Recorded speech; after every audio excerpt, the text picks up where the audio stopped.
Truly, loss is tragic, and it can cause even the most bright of minds to gain the coldest of hearts.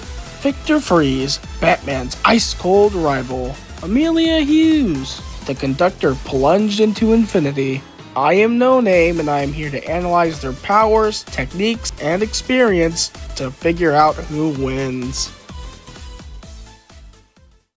What killed the dinosaurs? A lack of food, a meteor, the plague? No! It was the Ice Age. Ignore the fact that the Ice Age started way after instead of turn your attention to Victor Freeze. Much like his name, Victor had a strange hobby and fascination regarding cryogenics. He'd freeze small animals alive, attempting to preserve them for the future. Naturally worried, Victor's parents decided the best course of action wasn't therapy or just talking to him, but to beat his ass and send him straight to boarding school. There, Victor was nothing more than an outcast, falling into a depressed spiral, but in a cold and cruel world that Victor lived in, Nora changed everything. By giving Victor some warmth, Nora provided Victor with something his life lacked, and the two grew up together, eventually getting married and working the same scientist job. Things were looking up until Nora developed a terminal illness. Desperate to try and save the love of his life, Victor turned to GothCorp. In order to try and find a cure, he failed. Nora didn't have long left, so in a desperate act to preserve her body and prevent her from getting any worse, he froze Nora in cryostasis. It wasn't long before he found out, after a bit of a fight ensued. In the chaos, gunshots were fired and chemicals got all over Victor's body. In the process, it also seemingly killed Nora. Just then, Victor Freeze died, and in his place was Mr. Zero. The name didn't stick, so he just respelled his last name and called it a day, becoming forever known as Mr. Freeze. These chemicals really screwed with his body. They made it so that Mr. Freeze's body temperature was so low that he could only live in sub-zero temperatures. So in order to get revenge on those that wronged him, he developed a special suit to survive in, and a freeze gun to get revenge on the man who took everything from him. While he tried to strike up a bargain, even revealing Nora's body was preserved, Mr. Freeze was ready to kill him, only to be stopped by Batman. After this, Mr. Freeze would go on to face against the Dark Knight many times, always stealing to fund both his suit and the research to cure Nora, which is his top priority. Just know, he truly wouldn't do any of this if he didn't have to. But the stick already broken the camel's back, so Freeze continued fighting against Batman, and he damn well had the equipment to do so. His primary weapon of choice is his freeze gun, which fires a cryogenic beam with temperatures less than absolute zero. It can freeze anything solid, from people to entire city blocks.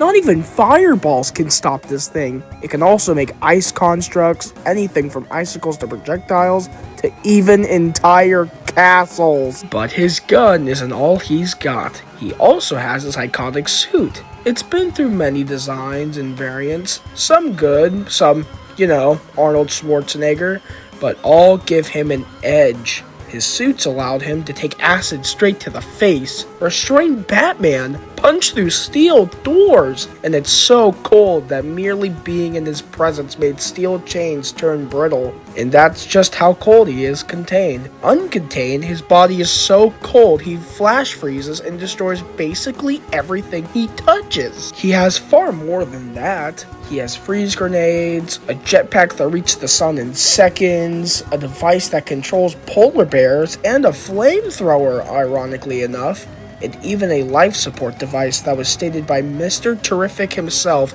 to be the same level as stuff Lex Luthor makes, possibly even the new gods of Apocalypse. Yet, despite all of this, he could not find a cure for Nora's condition, but DC, being a comic book company, had resurrected Nora in various ways across the years. One time, Freeze made a deal with Nyasa Al Ghul. It didn't go over well thanks to interference from Batgirl, but after throwing Nora into the pit himself, she absorbed its power, becoming Lazara. She then became mad and went on a rampage, cause, DC. Another time, Mr. Freeze cut a deal with Lex Luthor.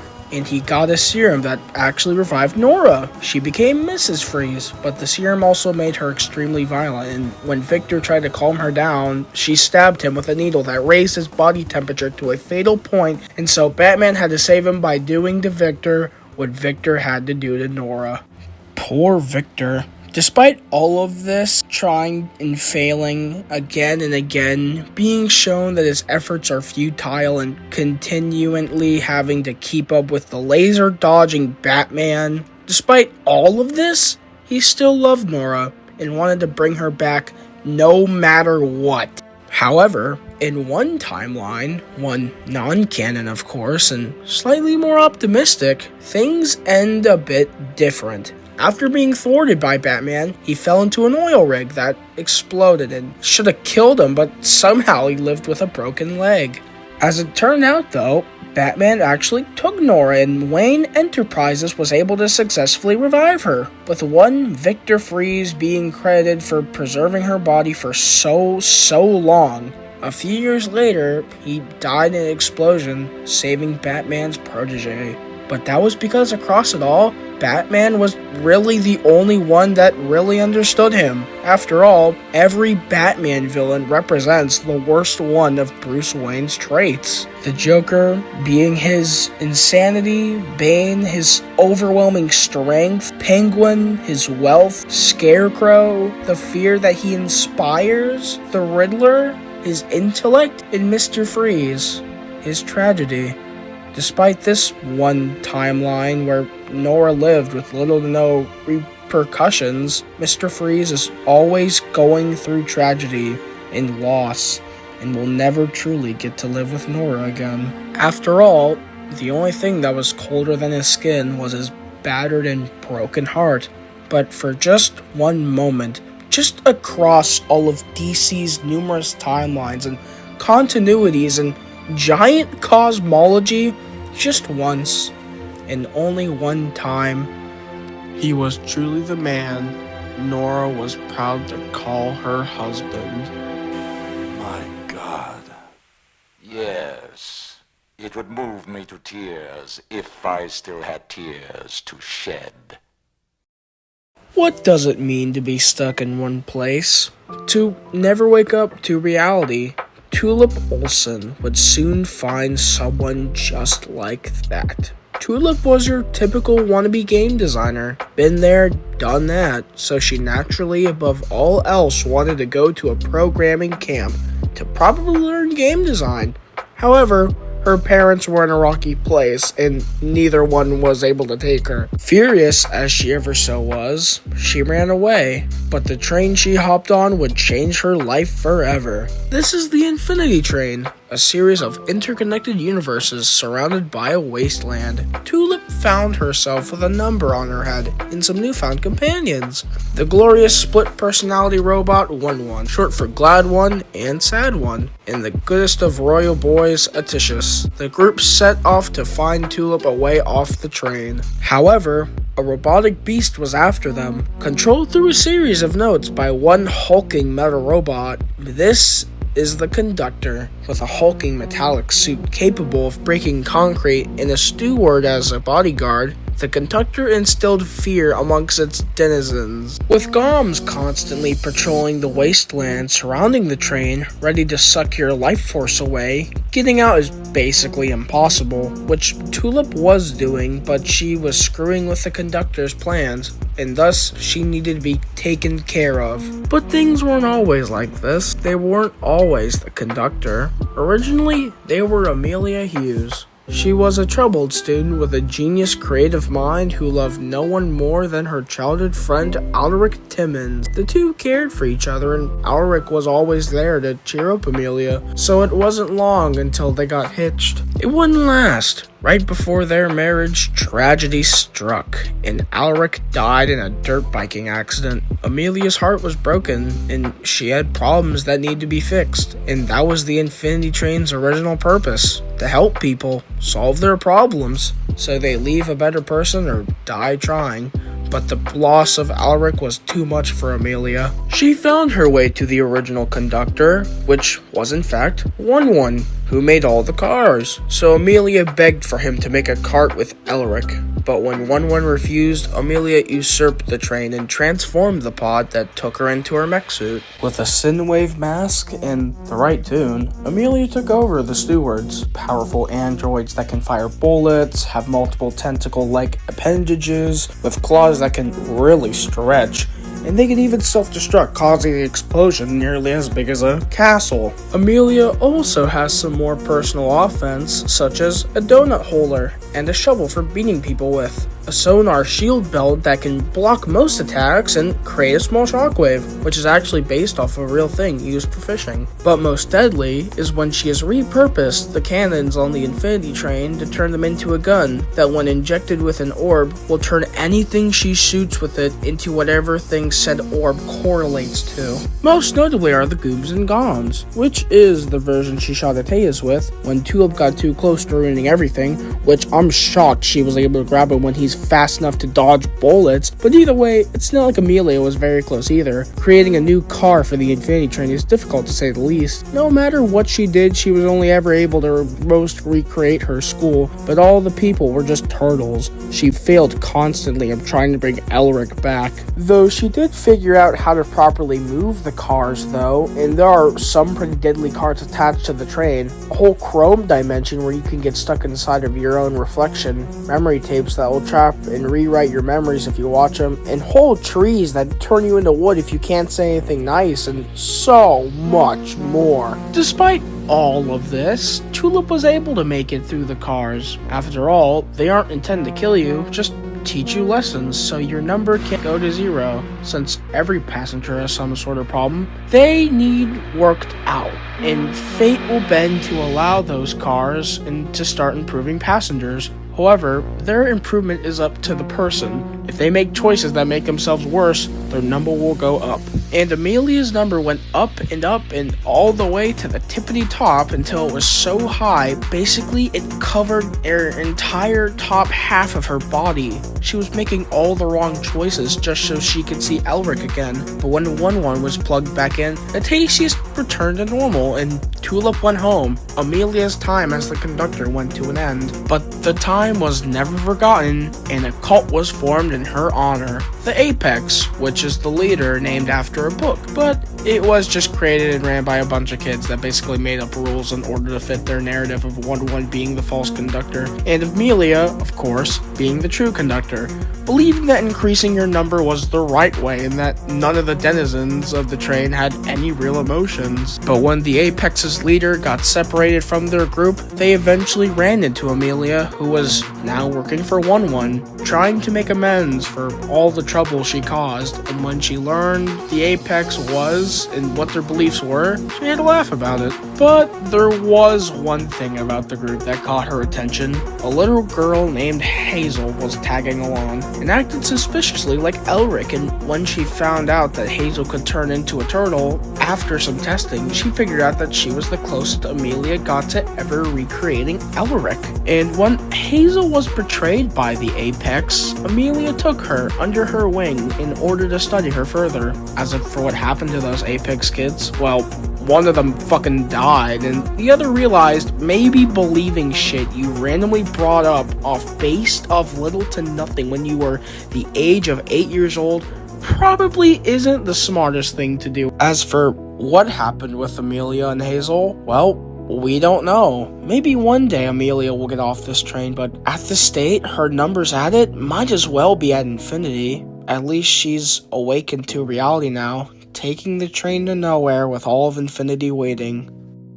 Have you ever considered that you've been wrong? Of course not. You're a child. Say it again! Step right up, get your parlays in, because it is time to figure out who would win.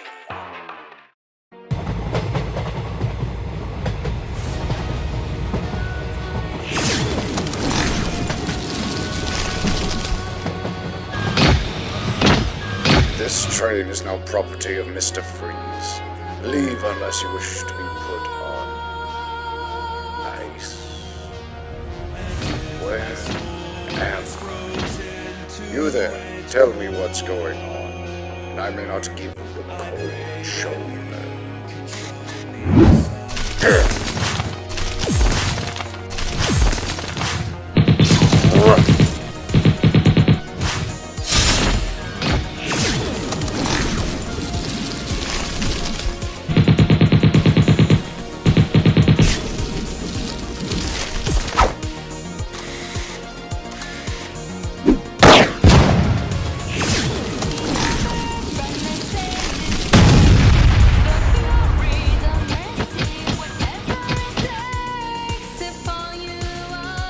Explain, what is this?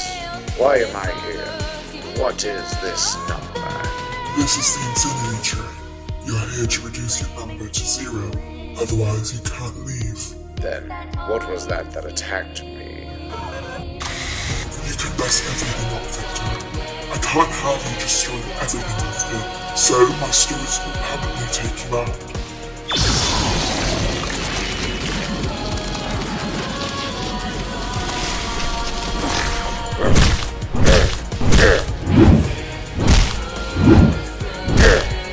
Good boy, Victor.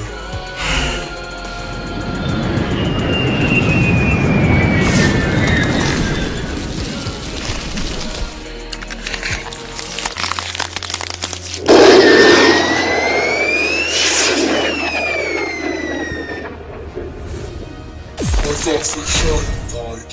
I like to call this next car the memory car. Mr. Freeze, what are you? A child playing make-believe? What is this? What are you? I am your reflection. I've had to live the same life you have, perfectly mirrored. But now I refuse to be a part of your silly superstitions. What are you talking about? Nora is dead, Victor. Get over it. She isn't. She is preserved and can still be saved. Let's pretend a cure for her actually exists. What then? Will she also dress up in a ridiculous suit and call herself Mrs. Freeze? Resorting to violence again? And you call yourself a scientist? Technology on par with new gods? Don't make me laugh. You aren't even in the same ballpark as Ray Palmer, let alone Lex Luthor, Mr. Terrific, and especially Batman. I'd rather be a sliver than reflect on your miserable existence a second longer. What is that? That is why she calls it the memory car. Nora. No, this isn't right. I wasn't that good to her. No, it wasn't like that either. That's how it played out. These are my memories. I may be a fool, but I am not delusional. Nora can be saved, and how dare they make me think otherwise? How dare they imply that I can't find a way? I am Victor Freeze, and I will put this whole blasted train and its conductor on ice.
Idiot! You're going to ruin everything. I am so close to being out of that. Your being here will screw everything up. Oh, Rick. No. Damn it.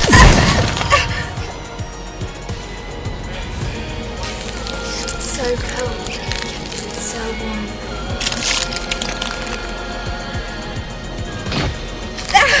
It brings me to tears knowing this is how I go out. Don't make the same mistakes I made, Victor. Bring your number down to 0. The train always finds a way to, but I ignored it.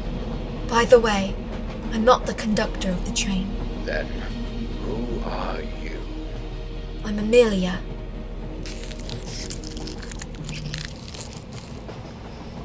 This too would bring me to tears, Amelia, if I still had tears to shed.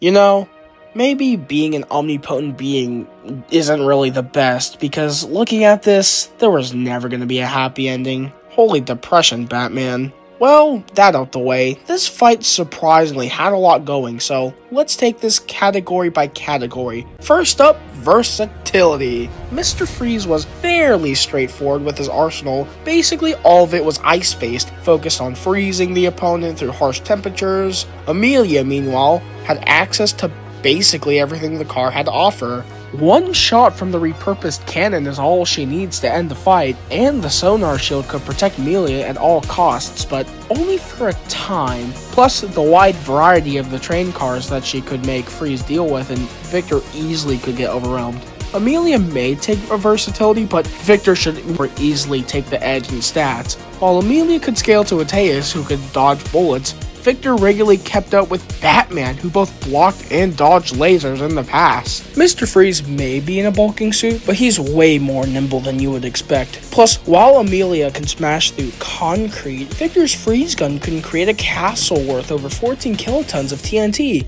even surpassing the Steward's self-destruct, which only got around 6.2 tons of TNT. But lastly, and most importantly in a battle of adventures, who was more intelligent? Amelia was far from daft, but a lot of her inventions were repurposing other technology. Even the sonar shield wasn't made by her. Meanwhile, Mr. Freeze tech was all his. Freeze gun, his suit, that jetpack, the polar bear controlling device, all homegrown. Not to mention the new god level of tech he's made, but there wasn't really a whole lot that Mr. Freeze could do about the sonar shield Amelia possessed. Real-life sonar shields both protect physical damage and are specifically designed for harsh climates. While technology normally doesn't do well in cold environments, the sonar shield could prevent both that and Amelia from instantly getting frozen over. But it wouldn't last forever, and isn't a Gojo-style perfect defense. Enough force will be enough to have Victor break through, and with his superior stats, that's highly likely. Even if he couldn't, or that shield has infinite battery, he's more smart enough to figure out a workaround, like freezing the shield that produces over and shoving Amelia into the wheels. Ultimately, Amelia couldn't adapt fast enough to figure out a way to hit or hurt Freeze, and even her other instant win cons were either inconsistent, could be broken out of, or hell, both. Amelia was smart in her own right, but Mr. Freeze just has the power, speed, and cold calculated mind to derail Amelia's chances. It was only natural that he was the victor. It wasn't long enough till Amelia's number reaches 0. The winner is Victor Freeze.